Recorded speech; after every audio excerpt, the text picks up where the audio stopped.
Hi students, last time we have studied about Indian classical music, some basic contents of Indian classical music, basic alankars, then some rhythms we have studied last time.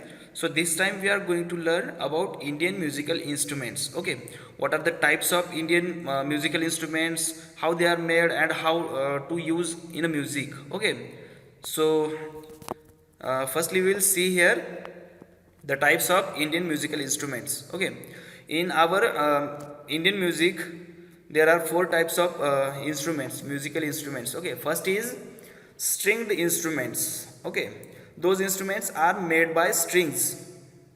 We can say that stringed instruments. Okay, मतलब जो instrument strings से बनते हैं उन्हें हम stringed instruments कह सकते हैं. So next is wind instruments. Wind instruments means those instruments are playing with the help of ear. Okay, मतलब जो इंस्ट्रूमेंट बजाने के लिए हवा की ज़रूरत होती है या हवा के सहायता से हम जो इंस्ट्रूमेंट्स बजाते हैं उन्हें हम विंड इंस्ट्रूमेंट्स कह सकते हैं. Now next, Charmaj instruments. Okay, Charmaj instruments means those instruments are made by leather. Okay, leather or plastic. Okay, especially these instruments are contains a layer of animal skin. Okay, so next, last type is Ghana instrument.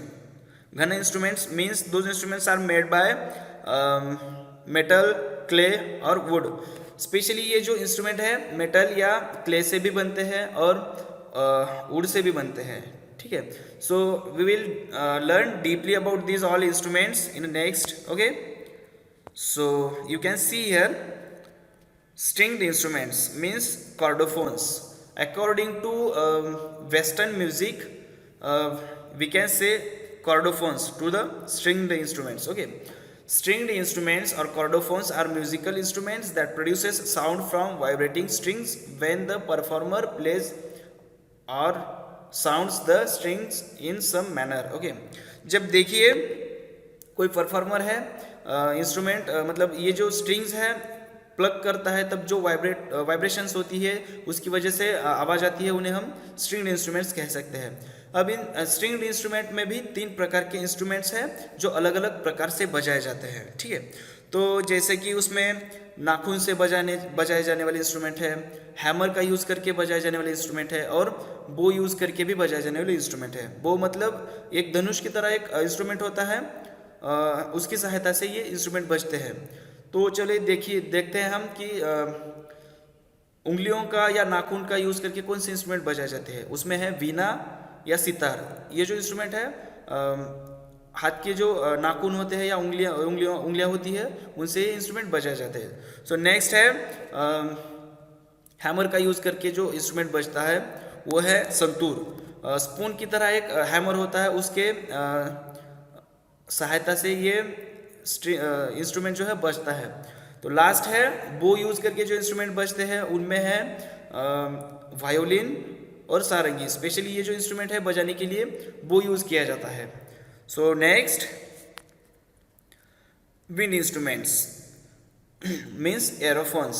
According to western music you can say aerophones to the wind instruments. Okay, an aerophone is a musical instrument that produces sound primarily by causing a body of air to vibrate without the use of strings or membrane. मतलब देखिए ये जो wind instruments होते हैं इनमें ना तो string की ज़रूरत है और ना किसी मेम्ब्रेन की ज़रूरत है. इसे सिर्फ हवा की ज़रूरत है. हवा के दबाव के कारण, हवा के प्रेशर से ये सिर्फ बजते हैं. ठीक है, अगर इनका एग्जाम्पल देखा जाए तो सबसे अच्छा और बेहतरीन एग्जाम्पल है हारमोनियम. ओके, हारमोनियम में अगर आप हवा भरोगे तो वो बजने लगती है. और वैसे ही 2 एग्जाम्पल और हम देख सकते हैं जैसे कि बांसुरी और शंख. ठीक है, ये भी हवा भरने के बाद ही अच्छे से बजते हैं. ठीक है, सो this was the information about wind instruments. So next is Charmaj instruments. Okay, the Charmaj instruments means those instruments are made by leather. Okay, or which instruments contains mainly a layer of animal skin. Okay, so you can say them Charmaj instruments. A musical instrument that is sounded by being struck और scraped by a beater. मतलब देखिए ये जो चर्मज instrument है इनमें striking करने के बाद या स्क्रैपिंग करने के बाद बीटर से ये बजते हैं। स्ट्रक मतलब आघात करना या मारना। देखिए अगर आप बीटर से इन पे आघात करोगे या मारोगे या बजाओगे तो ये इंस्ट्रूमेंट बजते हैं, ठीक है। तो अगर आप एग्जाम्पल देखना चाहोगे तो हम एग्जाम्पल देखेंगे चौघड़ा, ढोल या नगाड़ा, ठीक है। ये इंस्ट्रूमेंट स्ट्रकिंग करने के बाद, बीटर से स्ट्रकिंग करने के बाद बजते हैं, ठीक है। इंक्लूडिंग अटैच्ड और enclosed beaters or rattles struck, scrapped or rubbed by hand or struck against another similar instrument। मतलब देखिए इसमें चर्मज इंस्ट्रूमेंट में कई ऐसे भी इंस्ट्रूमेंट हैं जो रबिंग करने के बाद बजते हैं, मतलब उनमें रबिंग करनी होती है। जैसे कि एग्जाम्पल देखा जाए तो तबला, ओके, इस पे हमें रबिंग करनी होती है, रबिंग करके ही हम तबला बजा सकते हैं, ठीक है। So next last type is ghana instruments, okay, and idiophones। मतलब according to western music we can say idiophones, okay, for the ghana instruments, and musical instrument that creates sound primarily by the vibration of the instrument itself without the use of ear or string, okay। मतलब देखिए ये जो instruments है, घना instruments जो है खुद के वाइब्रेशन से बजते हैं। अगर एग्जाम्पल देखा जाए तो इनमें हम एग्जाम्पल ले सकते हैं मोरसिंग, घटम या manjira, okay. These are the ghan instruments, okay. So next, these instruments are made by metal, clay और वुड। जैसे कि अभी मैंने आपको एग्जाम्पल बताया, घटम जो है क्ले से बना हुआ आता है, क्ले से बनता है, और ये हम हमारे यहाँ बोलते हैं घड़ा, ठीक है। ये जो मिट्टी का बना होता है घड़ा, ये as a instrument South India में बजाया जाता है, यूज किया जाता है, ठीक है। देखिए आप next, these instruments are mainly used in Carnatic music as a side rhythm. Side rhythm के लिए ये इंस्ट्रूमेंट यूज किए जाते हैं, ठीक है। तो ये इंफॉर्मेशन थी अबाउट घन instruments. So next we will see stringed instruments, okay। In this session specially we will learn about stringed instruments, okay। Those instruments are made by strings। So firstly we can see here veena, okay। The veena is most distinctive instrument in the southern India। मतलब ये जो वीणा है ज़्यादातर south India मतलब Karnataka music में ज़्यादातर use किया जाता है। This instrument is carved from a single block of jackwood, which continues as a long fretted neck from which another resonator is attached, okay। So देखिए ये जो इंस्ट्रूमेंट है, पूरा इंस्ट्रूमेंट है, यहाँ से आप देख सकते हो ये लॉन्ग नेक है और अटैच्ड रिजोनेटर है यहाँ। अब देखिए रिजोनेटर मतलब प्रतिध्वनि या गूंजने वाला यंत्र, ओके, प्रतिध्वनि निर्माण करने वाला या गूंजने वाला यंत्र। अब देखिए ये फ्रेट बोर्ड है और ये नेक पोर्शन है, पूरा जो आप देख रहे हो ये नेक पोर्शन है, और ये फ्रेटेड एरिया है, ये आप देख रहे हो यहाँ कार्ड पोर्शन मतलब नक्शीदार या खुदा हुआ पोर्शन, ठीक है। सो अगर आप यहाँ प्लकिंग करोगे, यहाँ जो फ्रेट बोर्ड पे स्ट्रिंग्स होती है, अगर आप यहाँ प्लकिंग करोगे और प्लकिंग करने के बाद जो आवाज़ आती है तो यहाँ गूंजती है, ओके। इसकी आवाज़ यहाँ गूंजती है, या ये जो रिजोनेटर है प्रतिध्वनि निर्माण करता है, ठीक है। तो देखिए आगे, several strings function differently in this instrument. मतलब इससे पता चलता है कि इस इंस्ट्रूमेंट में 7 स्ट्रिंग्स होती है। तो ये जो 7 स्ट्रिंग्स होती है इनका जो फंक्शन है अलग अलग है, और अलग अलग स्ट्रिंग का अलग अलग फंक्शन है। तो आप यहाँ देख सकते हो 4 strings are used to play the melody while the remaining 3 strings are used to play the drone। मतलब देखिए 4 स्ट्रिंग्स जो होती है वो होती है मेलोडी के लिए, और बाकी की 3 स्ट्रिंग्स जो होती है वो होती है ड्रोन के लिए। ड्रोन मतलब हार्मोनी और monophonic effects, okay. So next instrument is sitar, okay। This is the sitar the sitar is the most popular stringed instrument in northern India. Okay, मतलब हमारा जो नॉर्थ इंडिया का म्यूजिक है, मतलब हिंदुस्तानी म्यूजिक जो है उसमें ज़्यादातर ये मोस्टली यूज किया जाता है instrument. Okay, it is made of teakwood and seasoned God. मतलब देखिए ये जो पूरा इंस्ट्रूमेंट है टीकवुड से बनता है, और आप जो ये बॉटम पोर्शन देख रहे हो ये बनता है सीजनड गॉड, मतलब आपका जो पंपकिन होता है या लौकी होता है उससे ये बनता है। ठीक है, it has a long neck with 20 metal frets. मतलब ये जो आप पोर्शन देख रहे हो यहाँ से यहाँ तक ये लॉन्ग नेक पोर्शन है।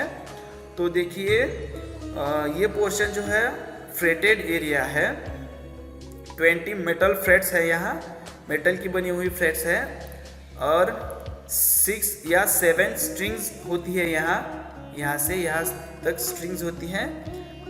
This stringed instrument is used for solo part in a composition. मतलब देखिए ये जो इंस्ट्रूमेंट है अगर किसी कंपोजिशन में इसका पार्ट हो तो सोलो पार्ट होता है, अगर इसको बजाना है तो स्पेशली बजाया जाता है। So next is santoor. Okay, मैंने जैसे आपको पहले बताया था कि ये जो इंस्ट्रूमेंट है हैमर से बजाया जाता है, स्पून की तरह ये हैमर होता है, तो यहाँ स्ट्रकिंग के लिए ये यूज़ किया जाता है हैमर। और ये संतूर है, देखिए यहाँ 100 स्ट्रिंग्स होती है। The santoor is an music Indian 100 stringed musical instrument. The santoor was used as an accompaniment instrument to the folk music of Kashmir. मतलब देखिए ये जो इंस्ट्रूमेंट है कश्मीर में ज़्यादातर यूज़ किया जाता था। उस वहाँ का जो पॉपुलर म्यूज़िक है कश्मीर का, वहाँ साथ संगत करने के लिए ये इंस्ट्रूमेंट ज़्यादा यूज़ किया जाता था।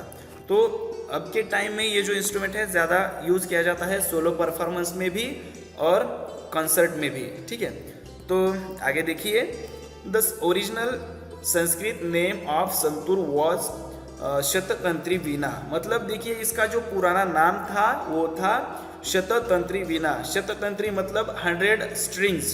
ओके, चलिए स्टूडेंट्स, आज हम ये वीडियो स्टार्ट करते हैं जो कि स्ट्रिंग्ड इंस्ट्रूमेंट्स के बारे में है। ठीक है, आप डीप में जो इंफॉर्मेशन है अबाउट स्ट्रिंग्ड इंस्ट्रूमेंट्स यहाँ सीख सकते हो। ठीक है, तो देखिए ये वीडियो स्टार्ट करते हैं। नमस्ते everybody and welcome to this episode of Indian Music Fact Files with me Anuja Kamath. I have observed that when it comes to Indian classical music, people are likely to attend instrumental concerts rather than vocal concerts. For this reason, I have planned to dedicate this episode of mine to the beautiful world of Indian music instruments. Well, there are many Indian music instruments, and if I introduce you to each one of them, I think it will take me ages to do so. And we need to end this episode somewhere, right? So I will be introducing you all to those instruments which you are likely to come across frequently in an Indian music instrumental setup.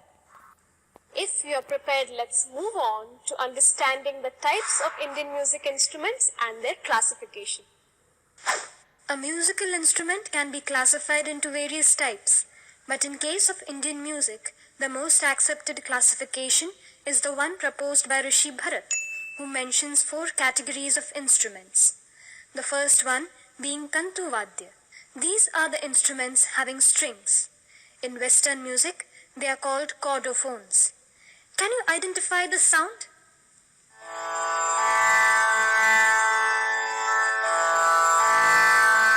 Yes, it is the sound of a tanpura, which is a drone instrument in Indian classical music. It is only an accompanying instrument, that is, it cannot be played for a solo performance. Further, the Tantu Vadya can be categorized into Tatavadya or Nakhaj Vadya, meaning instruments played with the help of fingernails. Popular examples of Tatavadya are instruments having frets like veena,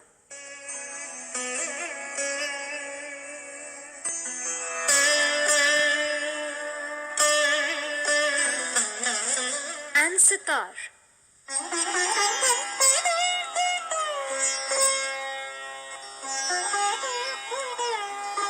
There are also instruments without frets, like sarod.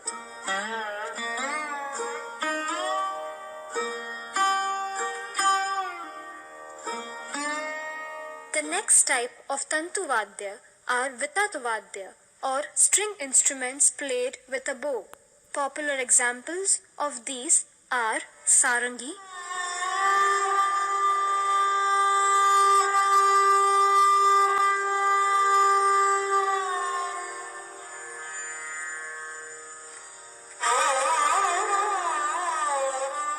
and violin.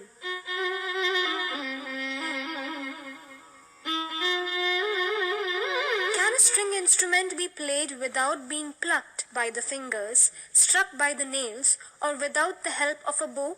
Yes, indeed.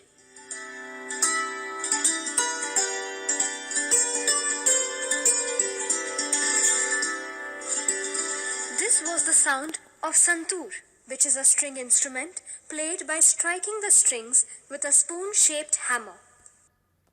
So students, this was the video about stringed instruments.